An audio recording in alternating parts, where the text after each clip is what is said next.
오늘 이웃 사랑과 말씀 사랑에 대해서 우리가 말씀을 나눕니다. 얼마 전에 대통령이 두 번째로 북한의 지도자를 만나고 왔는데, 사실 말할 수 없는 위험이 따르는 것이죠. 그런데 신문에 짤막하게 보도되었는데, 국군의 통치권을 어떤 분에게 그것을 넘겨주고 갔다고 했습니다. 만일의 사태에 군인들을 지도할 수 있는 최고 통치권의 그것을 그 사람에게 넘겨주고 가는 것입니다. 우리나라가 핵무기가 없으니까 그러지, 핵폭탄을 사용할 수 있는 비밀 코드 번호를 사실은 넘겨주는 것입니다.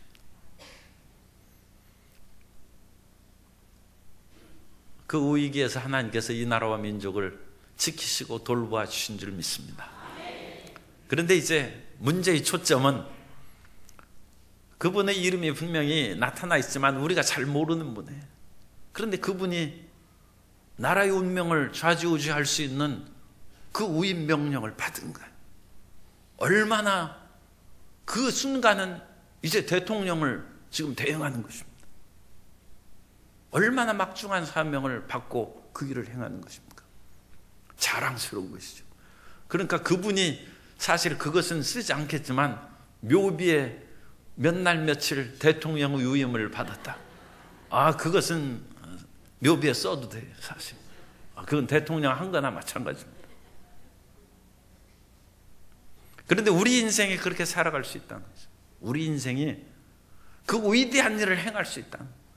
하나님께서 가장 기뻐하시고 가장 위대한 일이 무엇이냐? 오늘 말씀이 바로 그겁니다. 그 말씀은 너무나 쉬워요. 하나님 사랑하고 이웃 사랑하는. 우리 인생에 할 일이 얼마나 많은지 몰라요. 우리 개인적으로도 할 일이 무수하게 많고, 가정의 일, 직장의 일, 또 사회 시민으로서 또 교인으로서 해야 할 일이 무수히 많은데, 그 많은 일 가운데 가장 초점이고 가장 핵심적인 것은 하나님을 사랑함으로써 일을 행하고, 과연 이 일을 행하는 것이 이웃 사랑하는 것인가? 그게 초점입니다. 그렇지 않은 일들은 두 번째, 세 번째 중요한 일이고, 어떤 면으로는 쓸모없는 일을 할 수가 있어요. 사람이 100년을 살아도 가치 없는 일을 행하면 하루살이의 삶처럼 허무한 것이죠. 내 인생을 돌이켜보니까 할 일이 없구나.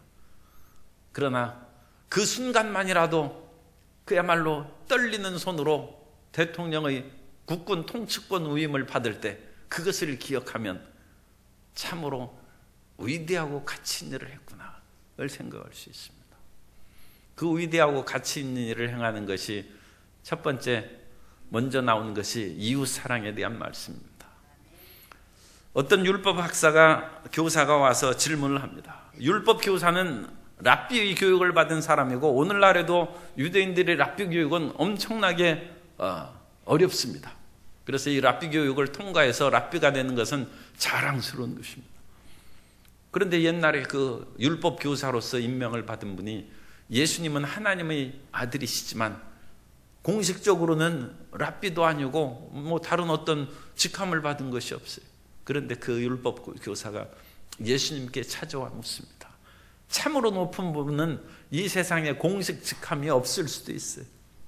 그러니까 공식 직함이 없어도 우리는 하나님의 사람이라는 것이 공식 직함이에요. 참 비공식의 위대한 직함이에요. 그 위대한 자부심을 갖고 전도하시고 하나님의 삶을 살게 되시기를 바랍니다. 그 위대한 하나님의 아들한테 율법 교사가, 공식적인 랍비가 와서 묻는 것입니다. 어떻게 해야 영생을 얻으리까? 그래서 예수님께서는 영생을 얻는 길이 어디에 있습니까? 성경에 있어요.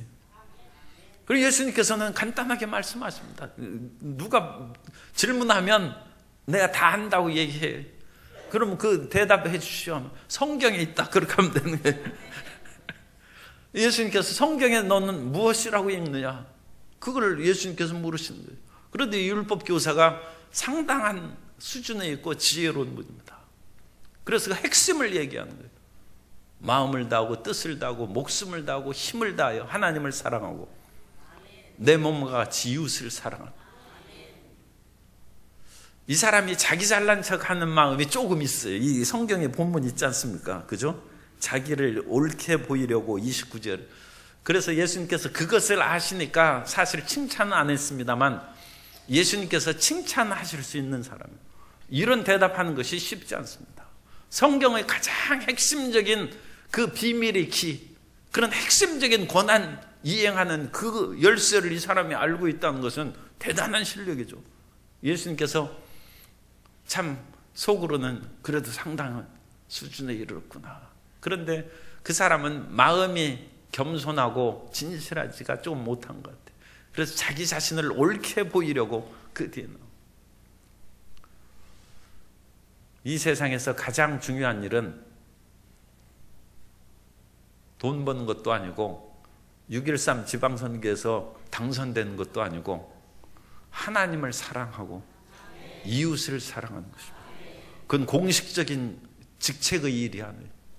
공식적인 일을 하는 사람은 취업률을 높여서 청년들을 일자리 마련해 줘야 되고 또 그 많은 사람들이 관심을 갖는 대학 입시 문제를 잘 해결해 주는 그런 일을 행해야 되고 그런 것이 공식적인 직책을 가진 사람의 일인데 그런 것은 어떤 면으로는 수없이 바뀌고 허무한 것일 수 있습니다.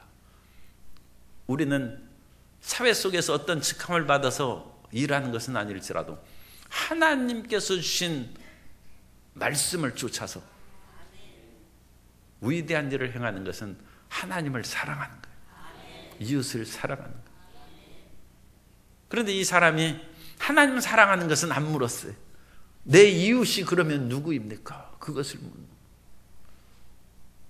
마태복음에서는 영생을 위해서 하나님 사랑과 이웃 사랑의 것을 말씀했지만 이 누가복음에서는 그렇게 말씀했지만 마태복음에서는 같은 본문이 나오는데 마태복음 22장 37절 이하에서 예수께서 이르시되 내 마음을 다하고 목숨을 다하고 뜻을 다하여 주 너희 하나님을 사랑하라 하셨으니 이것이 크고 첫째 내는 계명이요 둘째도 그와 같으니 내 이웃을 내 자신같이 사랑하라 하셨으니 이 두 계명이 온 율법과 선지자의 강령이니라. 성경의 핵심이란 뜻이에요. 율법과 선지자는 구약 성경을 말하는 것입니다.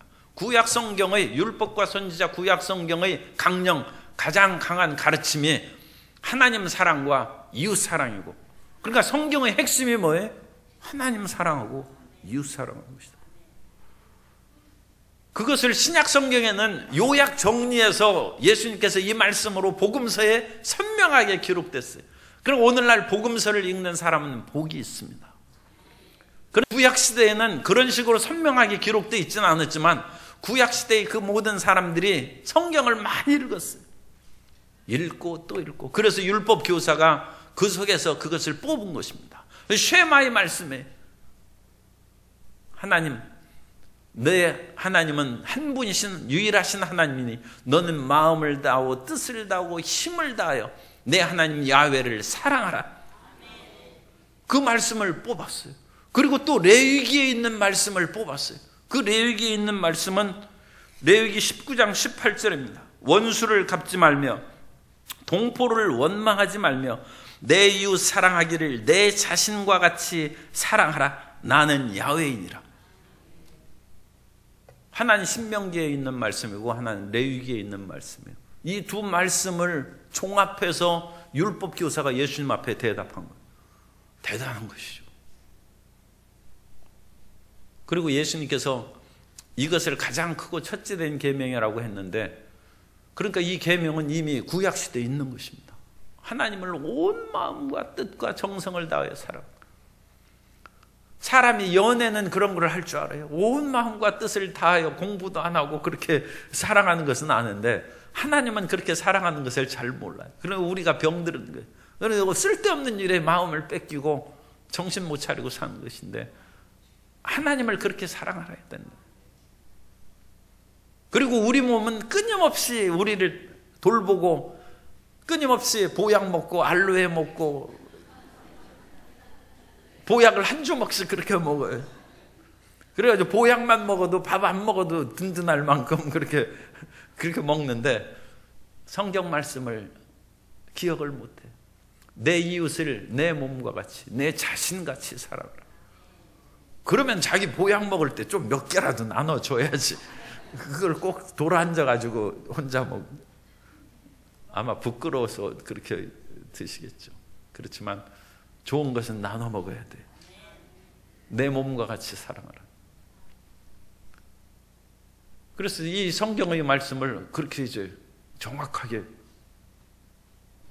그 얘기를 했고, 예수님께서 이 말씀을 듣고 기뻐하셨을 것입니다. 그런데 이 사람이 이제 하나님 사랑하는 것은 안다고 생각했을 거예요. 그래서 그러면 내 이웃이 누구니까? 그렇게 물었어요. 내 이웃이라는 것은 같은 그런 그 동족, 혈연적인 그런 집단을 말하거나 같은 믿음을 가진 종교적인 그런 그룹에 속한 사람이거나 같은 문화적으로 동질 문화의 그런 상황에 있는 그런 사람들이 이웃입니다. 그래서 그 당시 그 사람들은 똑같은 부류에 속한 사람은 이웃이고 그렇지 않은 사람은 이웃이 아니에요. 그러면 그 사람들은 같은 혈연 집단인 유대인들은 이웃으로 여겼지만 혼혈인이고 또 우상을 섬긴 그런 경력이 있는 사마리아 사람들은 이웃으로 여기지 않았어요. 그런데 예수님께서는 이웃은 그런 너희가 생각하는 어떤 혈연이거나 종교적이거나 문화적인 그런 동질감을 갖는 그런 사람들만 이웃이 아니라 모든 사람이 다 이웃이다. 그리고 사랑을 베푸는 사람이 다 이웃이다. 그걸 예수님께서 가르쳐 주셔서 이웃의 유대인적인 개념을 확장시키고 온전하게 해 주셨습니다. 그래서 그 비유가 사마리인의 비유예요. 어떤 사람이 여리고에서 그 예루살렘에서 여리고로 내려가는데 그 예루살렘에서 그 동쪽 산을 내다보면 서쪽을 바라보면 나무와 풀이 있고 그런데 동쪽으로 내다보면 유대 광야입니다. 참 희한한 땅이에요. 그 히브리 대학에 있는 스코프스 산 거기에서 전망대가 있는데 사실 이번 성지순례에서는 거기를 가보고 싶은 마음이 있었는데 차마 제가 말을 못했어요. 왜냐하면 스케줄이 그 여행 가이드가 그런 형편이 안 되더라고요. 그런데 거기 전망대에서 양쪽을 바라보는 것이 참 의미가 있습니다. 그리고 또 히브리 대학에 들어가는 데는 조사를 합니다. 옛날에 폭발 사고도 있고 그래서 그런 여러 가지 제한이 있어서 우리가 안 갔습니다만 거기에서 보면 이쪽은 푸른 숲이나 그것이 있고 유대 광야는 황무지. 그런 기가 막힌 그런 조화가 한눈에 볼 수 있다는 땅이 쉽지 않은 것이죠.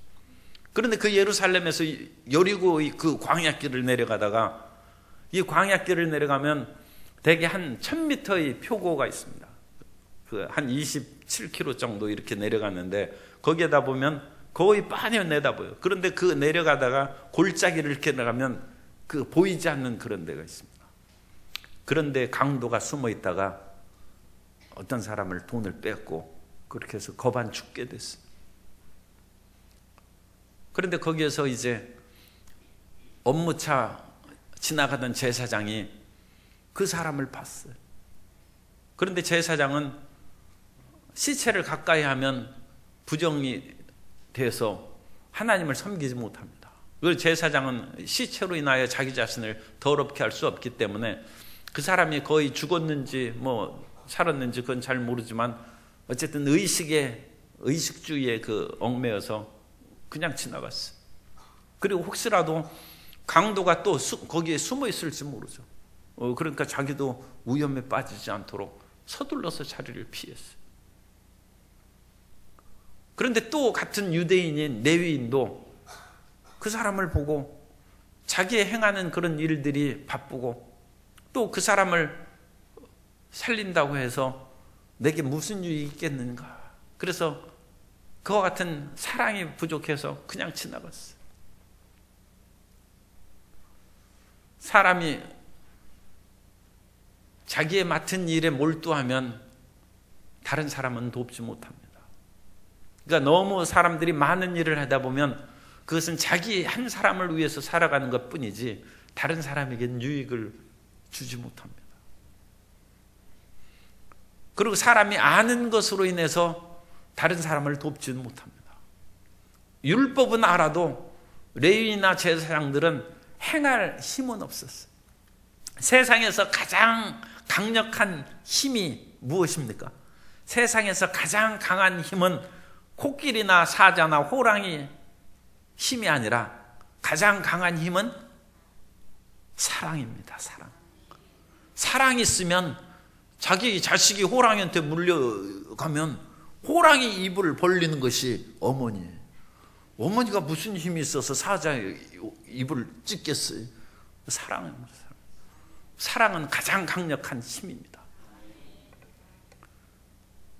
그런데 지식은 사랑이 없어요. 그래서 하나님의 법을 알고 그래도 제사장이나 레위인은 하나님의 일을 수행하고 또 율법을 많이 알아도 남을 구원할 힘은 없어요. 그런데 호세아는 얘기합니다.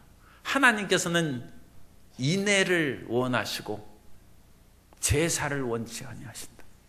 하나님은 사랑을 베푸시는 것을 원하지 하나님 앞에 제사장이나 레위인처럼 제사 드리는 것을 원치 않는다. 나는 번제보다 하나님을 아는 것을 원한다. 그래서 하나님의 뜻은 사랑을 베풀고 사는 것을 원하는 것이고 그것이 이제 이웃사랑인 것이죠. 이웃사랑. 그런데 제사장과 레위인은 성경은 그렇게 많이 읽고 율법은 많이 반복해서 그것을 읽고 하나님 앞에서 끊임없이 가까이 제사 드리면서 예배 드리면서 섬기긴 했는데 이웃 사랑을 실천할 수 있는 사랑이 없어요. 그런데 유대인들이 사람처럼 여기지 않는 사마리아 사람이 지나가다가 보니까 이 사마리아인은 율법도 없고 제사도 없어요. 하나님을 섬기는 것도 없어요. 그런데 이 사마리아 사람은 오늘 본문에 보면 그를 불쌍히 여겼다.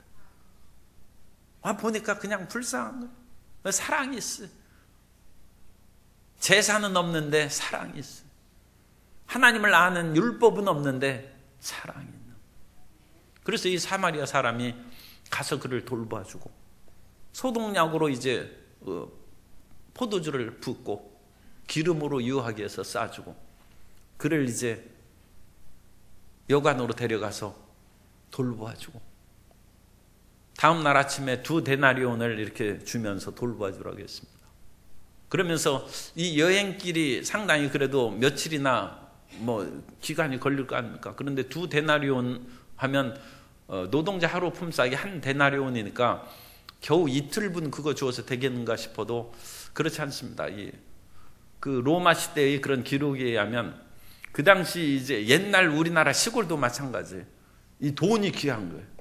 그래서 이 하룻밤 자는 값이 32분의 1을 데나리온이라는 거예요. 그러니까 1데나리온이 3만 원이면 1,000원이면 하룻밤 자는 거예요. 그러니까 돈이 상당히 이제 귀한 것이다. 그러니까 2데나리온을 줬다는 것은 2개월 자는 비용이에요. 2개월. 그러니까 상당히 돈을 그렇게 준 것이죠. 그래서 이 아픈 사람이 그 사람이 거반 죽게 되었는데 하루 이틀 만에 일어서겠어요. 일주일이나 한 달이나 누워있을 텐데 2데나리온도 그러니까 상당히 어느 정도 좀 치료하고 머물러 수 있는 그런 돈을 마련해 준 것입니다. 그리고 나서 예수님께서 제사장이 내 이웃이냐 레위인이 내 이웃이냐 사마리아인이 이웃이냐 사마리아인이 그 죽어가는 사람의 이웃이죠. 그러면 너도 그와 같이 하라는 것입니다. 그것이 뭐예요? 영생을 얻는 길이다. 왜냐하면 이 사람이 지금 영생을 얻고자 그것을 예수님께 여쭈러 나왔지 않습니까? 그래서 영생을 얻는 길은 하나님 사랑하고 이웃 사랑인데 그러면 내가 어떤 이웃을 사랑해야 됩니까? 그것을 물었을 때 예수님께서 사마리아인의 비유를 들어서 같은 혈연 집단이 이웃이 아니고 같이 종교 집단이나 어떤 문화의 동질성을 갖춘 사람이 이웃이 아니라 너에게 사랑을 베푼 그 사람이 이웃 아니냐? 그러므로 너를 죽을 때 살려준 그 사람이 내 이웃이 아니냐? 그러니까 너도 가서 그 사람에게 그런 사랑을 베풀면 그것이 영생이란. 그러면 이제 우리가 이웃사랑만 많이 생각하고 그러는데, 그 다음에 나오는 마르다와 마리아의 이야기는 하나님 사랑에 대한 그런 이야기로 이제 이 크고 첫째 되는 계명을 마무리 짓는 거예요.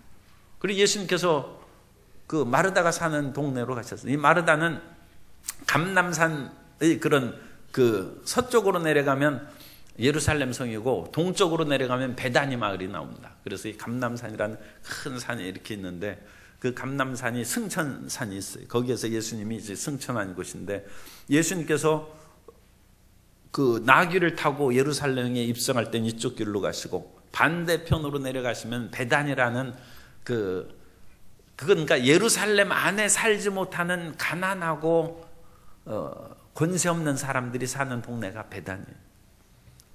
그래서 베다니에 보면 그 옛 성경에는 그 나병 환자 시몬, 문둥이 시몬이라고 그렇게 적나라하게 번역됐는데, 그 시몬이 거기 사는 거예요.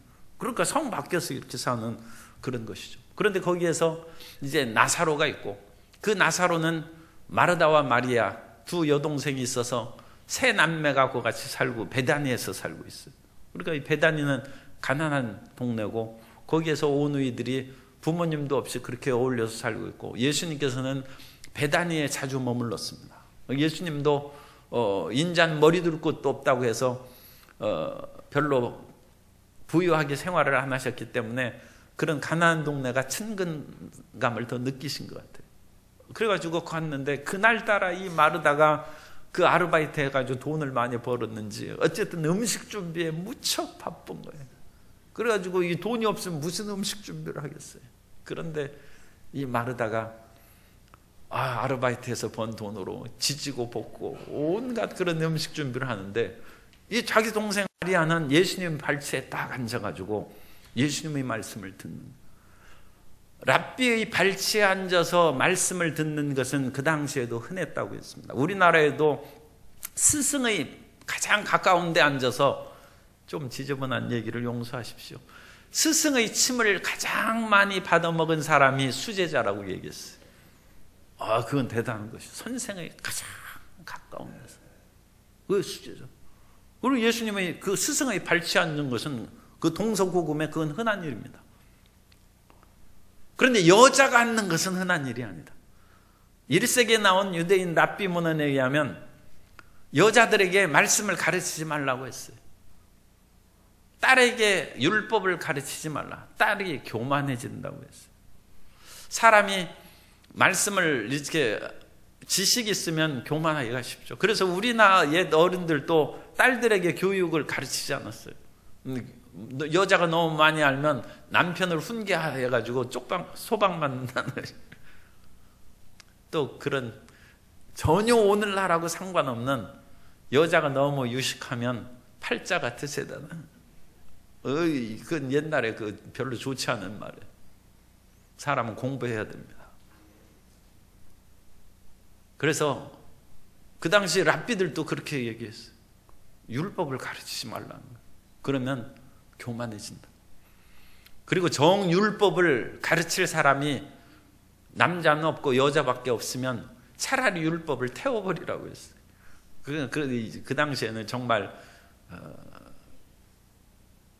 남녀 차별이 너무 심했고, 오늘날 시대하고는 맞지 않는 그런 상황입니다만, 어쨌든 간에 그런 상황에서 이 마리아가 예수님의 말씀을 듣고 있는 거예요.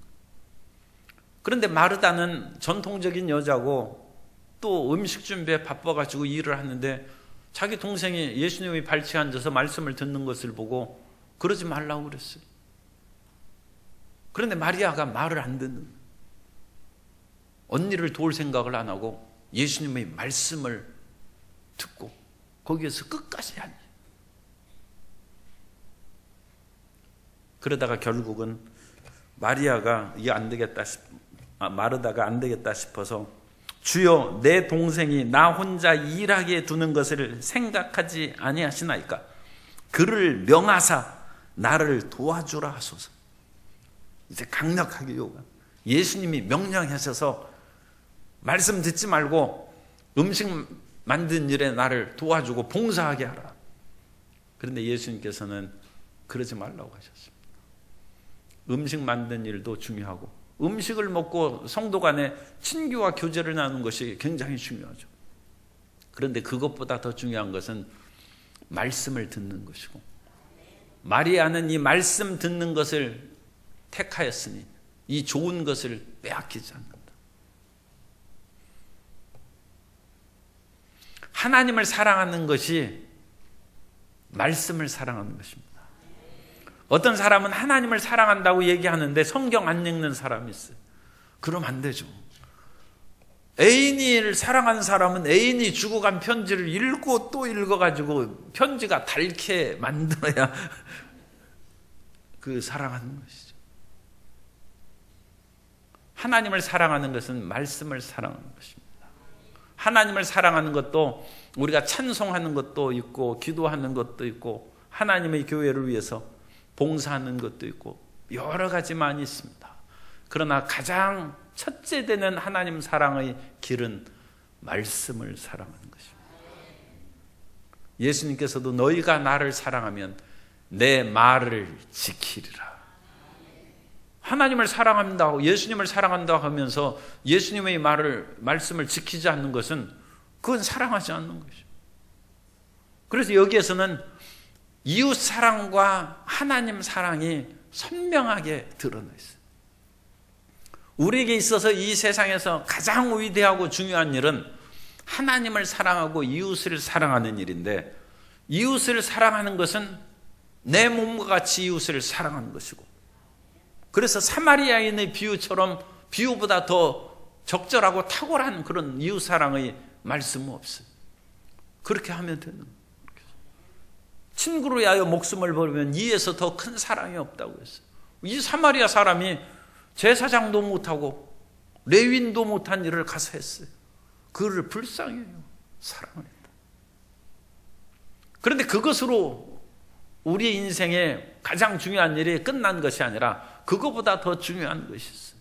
그것은 하나님을 사랑하는 거예요.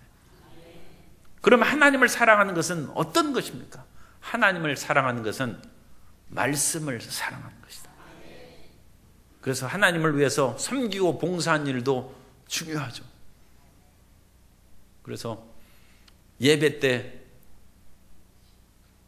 봉사하고 제가 구체적으로 말하면 또 안 돼. 시험에 뜨니까. 봉사를 이렇게 많이 하는 거예요.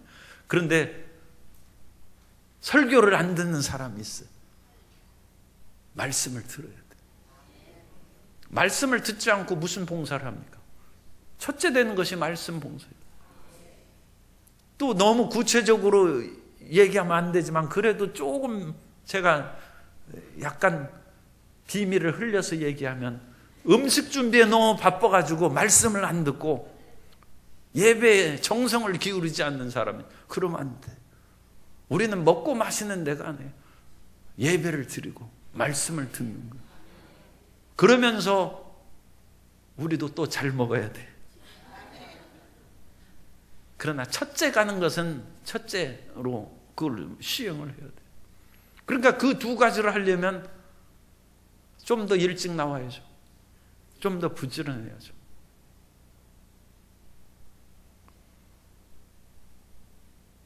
여러 가지 밖에서 때 앞에서 봉사하는 것이 중요합니다. 그러나 말씀이 없이 그와 같이 때 앞에 서 있는 것은 이웃 사랑만 하는 거예요. 하나님 사랑이 더 중요해요. 왜 이웃 사랑만 합니까? 하나님을 사랑해야지. 이웃을 위하여 자기 몸을 불사르게 내줄지라도 하나님의 사랑이 없으면 아무것도 아니다. 고린도전서 13장이죠. 그 사랑은 아가페, 하나님의 아가페라고 나와요. 아가파오의 하나님 사랑을 얘기하는 거예요. 이웃을 위하여 자기 몸을 불사르게, 그만큼 이웃 사랑하고 구제하는 사람이 어디 있어요? 그러나 하나님 사랑이 없으면 무익하다는 거예요. 이 세상에 의사와 열사가 얼마나 있습니까? 그러나 그 사람들 대단하죠. 그렇게 훌륭한 사람이 어디 있습니까? 그러나 하나님을 사랑하지 않으면 그것은 무익하다는 거예요. 하나님을 사랑하고 이웃을 내 몸과 같이 사랑하라. 그래서 이 사마리아인의 비유에서 나오는 것처럼 이웃사랑의 정말 백미죠. 이런 놀라운 말씀이 없어요. 그런데도 이 누가복음은 사랑의 복음입니다. 누가복음은 연약하고 힘들고 어려운 사람들에게 한 특별한 메시지가 마태나 마가보다 더 많이 기록되어 있어요. 그 누가복음에서도 마르다와 마리아의 비유를 들어서 하나님을 사랑하라는 거예요. 말씀을 사랑하라는 거예요. 그것이 영생의 길이라는 것입니다. 우리에게 영생의 길은 선명하게 나타나 있습니다. 하나님을 사랑하고 이웃을 사랑하는 것이고, 그것을 행하는 사람은 이 세상에서 공식적인 어떤 직함이 없을지라도 가장 위대한 일을 행하는 것이고, 그 하나님 사랑과 이웃 사랑의 사명을 마음에 새기고 있는 사람은 하나님의 사람입니다. 우리 성도 여러분은 그와 같은 위대한 하나님의 사람으로서 인생을 살아가게 되시기를, 그리고 하나님의 사람으로서의 위대한 자부심과 긍지를 갖게 되시기를 예수님의 이름으로 축원합니다.